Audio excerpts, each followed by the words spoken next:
Question ہے، اگر کوئی عورت پلکنگ نہ کرے لیکن آئی بروز کو شیپ دینے کے لیے سائڈ کے بالوں کو سکن کے رنگ کی طرح ڈائی کر لے تو کیا یہ حلال ہے؟ یہ تو حلال ہی ہے جی، اس کی تو کوئی ممانعت نہیں ہے۔ دیکھیں جس چیز کی ممانعت ہے حرام کا فتویٰ اسی پہ لگے گا جس کو شریعت نے حرام قرار دیا۔ وہ صحیح بخاری اور صحیح مسلم کی متفق علیہ حدیث ہے کہ سیدنا عبداللہ ابن مسعود رضی اللہ تعالیٰ عنہ کہتے ہیں کہ اللہ تعالیٰ نے لعنت فرمائی ہے ایسی عورتوں پر جو گدواتی ہیں یعنی ٹیٹو بناتی ہیں، یعنی جسم میں کھدائی کرا کے سیاہی ڈال کے نشان بنانا، جس طرح کئی فٹ بالرز نے بنائے ہوتے ہیں اور افریقن لوگوں نے، آپ نے دیکھا نا، انہوں نے ٹیٹو بنائے ہوتے ہیں۔ یہاں پہ بھی لوگ یہاں پہ بنوا لیتے ہیں ٹیٹو اس طریقے سے۔ اور دوسری چیز فرمائی، ان عورتوں پہ لعنت ہے جو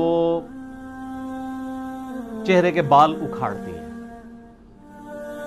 ظاہر ہے اب چہرے میں ایک ہی بال ہیں جو عورت اکھاڑے گی تو لعنت ہے، اور وہ یہی والے بال ہیں، کیونکہ یہ بال اور یہ بال تو اس کے اگتے نہیں ہیں، اور اگر یہ بال اگ آئیں تو اس میں عورت پہ واجب ہے کہ یہ بال اکھاڑے گی۔ اس میں پھر دوسری حدیث اپلائی ہو جائے گی، بخاری اور مسلم میں حدیث ہے، ان عورتوں پہ لعنت جو مردوں کی مشابہت کرتی ہیں، اور ان مردوں پہ لعنت جو عورتوں کی مشابہت کرتی ہیں۔ تو چونکہ عورت کی اب داڑھی نہیں ہوتی، تو اگر اس کی داڑھی نکل آئے تو اب اس کے لیے ضروری ہے کہ اس کو اکھاڑے، یا اس کے لیے ایسی کریم استعمال کرے کہ وہ بال جھڑ جائے تاکہ اس کی مردوں سے مشابہت نہ ہو۔ اور اسی میں امپلائڈ ہے کہ مرد نے داڑھی رکھنی ہے تاکہ اس کی عورتوں سے مشابہت نہ ہو، لباس میں بھی، گیٹ اپ میں بھی، ہر لحاظ سے۔ تو دوسری وہ عورت جو چہرے کے بال اکھاڑتی ہے، اور تیسری وہ عورت جو دانتوں میں گیپ بنواتی ہے خوبصورت دکھنے کے لیے، یعنی نبی علیہ السلام کے مبارک زمانے میں یہ سارے معاملات چلتے تھے۔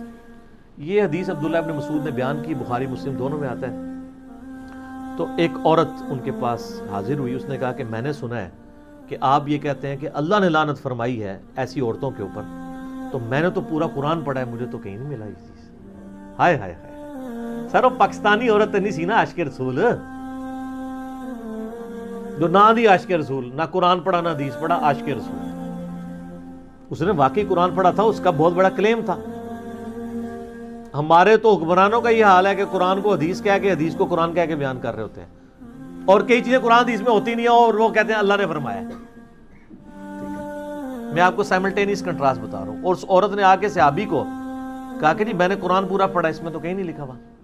تو انہوں نے فرمایا تم نے قرآن غور سے نہیں پڑھا، قرآن میں کیا تم نے یہ آیت نہیں پڑھی، وما آتاکم الرسول فخذوہ وما نہاکم عنہ فانتہوا، جو رسول اللہ دیں وہ لے لو، جس سے رسول اللہ صلی اللہ علیہ وسلم روک دیں اس سے رک جاؤ۔ حالانکہ یہ آیت تعویل خاص کے اعتبار سے مال غنیمت کے بارے میں، لیکن سیدنا عبداللہ بن مسعود رضی اللہ تعالیٰ نے اسے جنرلائز کیا۔ تو انہوں نے کہا یہ آیت پڑھی ہے نا، تو میں نے رسول اللہ صلی اللہ علیہ وسلم سے خود سنا ہے کہ ان عورتوں پہ لعنت جو یہ تین کام کرتی ہیں، تو گویا اللہ ہی نے لعنت کی ہے نا۔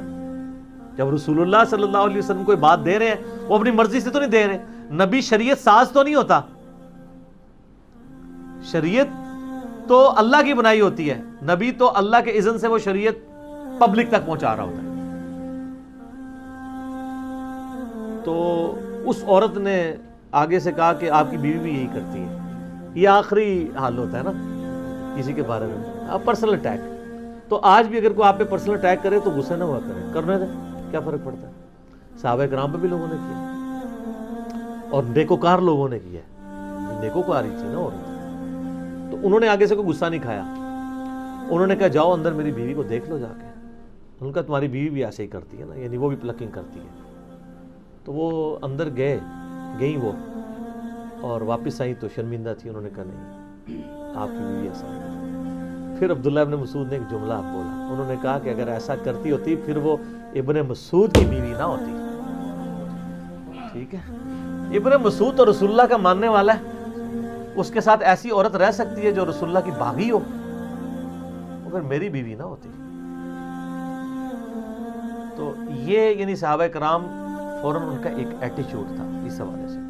تو اگر کوئی عورت پلکنگ نہیں کرواتی، صرف سائڈ کے بالوں کو بلیچ کرتی ہے ہلکا ہلکا سکن کلر کے تاکہ وہ صحیح نظر آئیں، اور یہ لوگوں کو دکھانے کے لیے نہیں اپنے خاوند کے لیے، اس میں یہ چیز بھی ضروری ہے، تو شاید ویسے ہی وہ چھوڑ دیں، لوگوں کے لیے کر رہے ہوتے ہیں۔ اللہ ماشاء اللہ. باقی یہ ڈاکٹر فرد ہاشمی صاحبہ کا جو موقف ہے میں ان کی بڑی عزت کرتا ہوں. میں انہیں ون وومن آرمی کہتا ہوں. ایک اکیلی عورت نے تل پٹ کر دی ہے ہر چیز. شیطان کے خلاف ایک مجاہدہ ہے. ان کی جو اسٹوڈنٹس ہیں ان میں زیادہ تر یہ ایشو آیا ہوا ہے پلکنگ والا. انہوں نے کہیں ایک بات کی کہ اگر کسی کے بہت زیادہ یعنی بھویں چوڑی ہو جائیں تو وہ کر سکتی ہے کیونکہ وہ نیچر سے ہٹی ہوئی ہیں. اصل میں تو اسلام میں تخلیق بگاڑنے کی ممانعت ہے نا, جو اس حدیث میں بھی آیا نا, جو عبداللہ ابن مسعود علی, اس میں یہ بھی الفاظ ہیں کہ یہ تخلیق بگاڑتی ہیں, جو ٹیٹو بنوائیں یا یہ کریں یا یہ اکھاڑیں.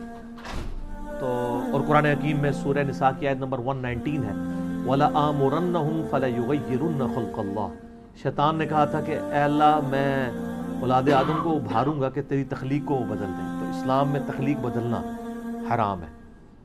اسی کے تحت داڑھی مڑانا حرام ہے نا. اللہ نے مرد کی اگائی ہے, عورت کی نہیں اگائی. تو البتہ کچھ چیزیں تخلیق بگاڑنے میں ہی فطرت ہے, جیسا کہ زیر ناف بال یا بغلوں کے بال یا ناخنوں کا کاٹنا. اب یہ اللہ کی تخلیق کو آپ بگاڑ رہے ہیں, لیکن یہ فطرت ہے. یہاں پہ اس کو بگاڑنا فطرت ہے, ختنہ کروانا بگاڑنا ہے, لیکن وہ فطرت ہے. اس کا حکم علیحدہ سے آ چکا ہے. وہ بخاری مسلم میں حدیث ہے کہ فطرت میں جو ہے وہ 5 چیزیں داخل ہیں. مونچھوں کا پس کرنا, ناخنوں کا کاٹنا, زیر ناف بال اور بغلوں کے بال جو ہے ان کو اکھاڑنا اور خطرہ کرنا. وہ ایک الگ سے ایک مسئلہ ہے. لیکن یہاں پہ جو مسئلہ ہے نا کہ اگر کوئی بلیچ کروا لیتا ہے وہ تو بالکل ٹھیک ہے, اس کو اکھاڑے نا. تو وہ میں فرد ہاشمی صاحبہ کا بتا رہا تھا کہ انہوں نے اس طرح کو بات کی کہ بہت چوڑے ہوں تو وہ کاٹ لیں تو خیر ہے. اب وہ اس کا نتیجہ یہ نکلا ہے کہ جو ہمیں خبر ہے فزیکلی کہ وہاں پہ ساروں نے ہی سمجھ لیے کہ ہمارے چوڑے ہی ہو گئے. ورنہ تو ہونا چاہیے آپ گوروں والا ایک طریقہ اڈاپٹ کریں کہ آپ کہیں جی ہم نے 1000 عورتوں کے اوپر فزیکلی یہ پرفارم کیا ایکسپیریمنٹ کہ عورت کے جو بھووں کی آئی بروز کی چوڑائی اتنی اور اتنی موٹائی ہونی چاہیے, تو یہ ہمیں ایک سٹینڈرڈ ملا ہے. اس سے جس کا ہٹے وہ آگے پیچھے کر سکتا ہے. ہر کسی کو یہی نظر آ رہا ہے. اور عجیب جو ہے وہ جننیاں بنی ہوئی ہوتی ہیں, ٹھیک ہے نا, خام خواہ. اور پھر یہ بھی لوگوں نے دماغ میں ڈال دیا کہ جس نے ایک بار کر دیا ہے تو وہ پتہ نہیں اب دوبارہ نہیں. میری وائف تو شادی سے پہلے نہیں کرتی تھی, ایک آدھ دفعہ اس کی سہیلیوں نے زبردستی اس کے ساتھ یہ معاملہ کیا, تو شادی کے بعد آج 14 سال ہو گئے, مجھے کوئی فرق نہیں پڑتا. ایویں خام خواہ یعنی لوگوں کے دماغ میں ڈالا ہوا ہے. تو وہ بلیچ کر لیں اس سے بہتر ہے. بلیچ کرنے میں کیا ہوتا ہے کہ صرف وہ کلر چینج ہوتا ہے اسکن والا, بال ادھر ہی موجود ہوتے ہیں لیکن دیکھنے میں نظر نہیں آ رہے ہوتے. تو یہ بھی یعنی ایک آئی بروز کو شیپ دینے کا ایک طریقہ ہے, لیکن یہ جائز طریقہ ہے کیونکہ اس میں آپ بال اکھاڑ کوئی نہیں دیں. تو لہٰذا شریعت کا جو فتویٰ ہے نا وہ اس سے اٹھ جائے گا. فتویٰ لگانے کے لیے من وان ویسی چیز ہونا ضروری ہے. اور یہاں پہ میں ایک ضمناً ایک بات بتا دوں, صحیح بخاری اور صحیح مسلم میں حدیث ہے کہ نبی صلی اللہ علیہ وآلہ وسلم نے بالوں کی جو چٹیا ہے نا, یعنی اس میں پرانگدہ, بالوں کا پرانگدہ کرنے سے بھی منع فرمایا ہے. یعنی کوئی عورت بالوں کا پرانگدہ نہیں کر سکتی. جو چٹیاں بناتے ہیں نا, تو عموماً ہماری عورتیں تو جو بوڑھی عورتیں ہیں وہی استعمال کرتی ہیں.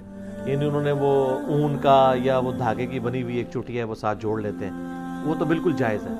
لیکن عورت کے بالوں میں عورت دوسری عورت کے بالوں کا کرنا یہ حرام ہے. یہ چونکہ اکثر لوگ مسئلہ پوچھتے ہیں تو میں ضمناً بتا دیا کہ جس پرانگدے کی ممانعت آئی ہے احادیث میں وہ بالوں کا ہے. بلکہ صحیح مسلم حدیث ہے کہ حضرت معاویہ رضی اللہ تعالیٰ عنہ جب شام سے مدینہ شریف آئے تو انہوں نے ایک خطبہ دیا, اس میں انہوں نے ایک بہت بڑی چٹیا اپنے ہاتھ میں اٹھائی تھی. انہوں نے کہا کہ لوگوں تمہارے علماء کدھر چلے گئے ہیں, کیا رسول اللہ صلی اللہ علیہ وسلم نے ان چیزوں سے منع نہیں کیا تھا؟ اور میں دیکھ رہا ہوں کہ تم لوگ یہاں پہ مدینہ شریف کے اندر یعنی باقاعدہ اس کو یعنی یوز کیا جا رہا ہے. یہ باقاعدہ انہوں نے اس کو کنڈیم کیا کہ نبی علیہ السلام نے اس چیز کی ممانعت فرمائی. البتہ جو عام پرانگدے ہیں وہ بالکل درست ہیں. اسی طریقے سے اگر کسی کے بالکل سر کے بال ختم ہو گئے ہیں مرد کے, اور سر کے اوپر وہ وگ لگانا چاہتا ہے بشرطے کہ وہ دھوکہ دے کے کوئی رشتہ نہ کرنا چاہ رہا ہو اس کی وجہ سے, تو وگ لگانے کی بھی اجازت ہے. اور جو پرماننٹلی فکسڈ وگیں ہیں ان میں آپ کو وضو کرنے کے لیے, غسل کرنے کے لیے اس کو اتارنے کی بھی ضرورت کوئی نہیں ہے کہ آپ کہیں کہ میں اتاروں گا. اس طریقے سے اب تو خیر اس سے بھی اچھی چیز آ گئی ہے, یعنی ہیئر ٹرانسپلانٹ والا مسئلہ. وہ تو ویسے ہی ٹھیک ہے, وہ آپ کے اوریجنل بال ہیں وہ لگا دیے جاتے ہیں, اس میں تو ویسے کوئی ایشو نہیں ہے. تو یہ میں نے ساتھ ساتھ کچھ مسائل تھے جو اس سے ریلیٹڈ وہ میں نے بتا دیے تاکہ ایشو اس حوالے سے ریزالو ہو جائے. لوگ پوچھتے رہتے ہیں سوال اکثر, میری کوشش ہوتی ہے جو اس سے ریلیٹڈ چیزیں وہ ساتھ ساتھ بیان کر دی جائیں تاکہ مسئلہ نہ ہو۔